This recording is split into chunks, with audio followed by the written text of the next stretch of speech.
Já parou para pensar que muitas vezes dividimos as nossas vidas entre aquilo que é secular e aquilo que é sagrado, aquilo que é do mundo e aquilo que são as coisas de Deus? Vamos conversar um pouco sobre isso?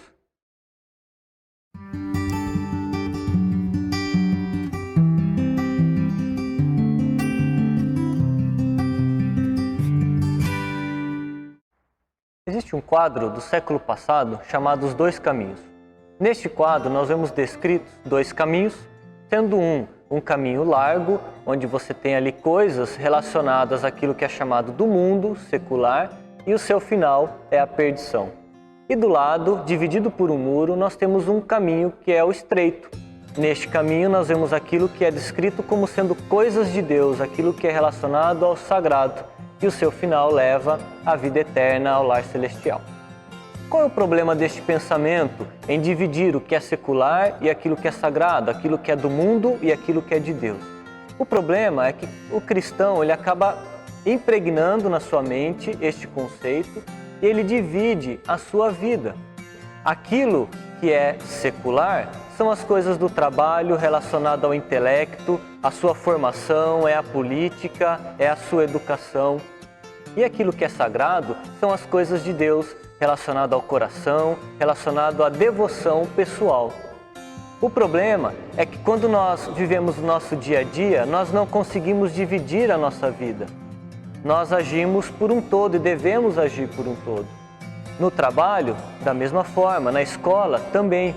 O que isso está gerando? Gerando o problema de que quando eu estou na escola, isso é secular. Então, aquilo que vai nortear a minha vida são os meus princípios, os meus valores, aquilo que o mundo dita, aquilo que ele quer. Só que quando eu estou na igreja, ali é o sagrado. Quando eu vou tratar da minha vida com Deus, aquilo é sagrado, porque faz parte da minha devoção pessoal. O problema disso é exatamente essa dicotomia, essa divisão na vida do crente.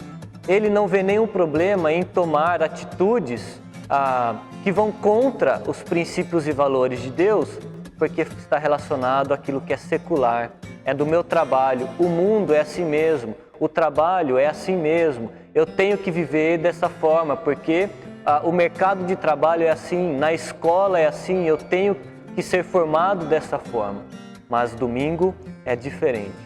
Nós olhamos para a vida de Jesus e nós vamos ver de que esse não foi o exemplo que ele nos deixou. No Evangelho de João, no seu primeiro capítulo, versículo 14, o evangelista diz o seguinte: "E o Verbo se fez carne e habitou entre nós, cheio de graça e de verdade. E vimos a sua glória, glória como do unigênito do Pai."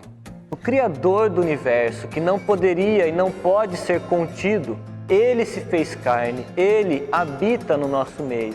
Foi criado por uma família, criou e cresceu numa sociedade, se relacionou com as pessoas, foi numa festa de casamento, sentou à mesa, sendo acusado de sentar à mesa com pecadores, publicanos, mas ele sentou, se relacionou com essas pessoas, aquilo que era chamado de secular, as coisas do mundo. Mas há uma grande diferença. Quando nós olhamos no texto, nós vemos relatado de que Jesus habitou-se entre nós, mas cheio de graça e de verdade. Essa é a grande diferença e o desafio para as nossas vidas. Jesus foi sim aquele que esteve no meio dessas pessoas, mas habitou cheio de graça e verdade. A verdade fazia parte da sua vida. Ele era a própria verdade, descrito pelo próprio evangelista João: "Conhecereis a verdade, e a verdade vos libertará." A própria palavra de Jesus a respeito dele.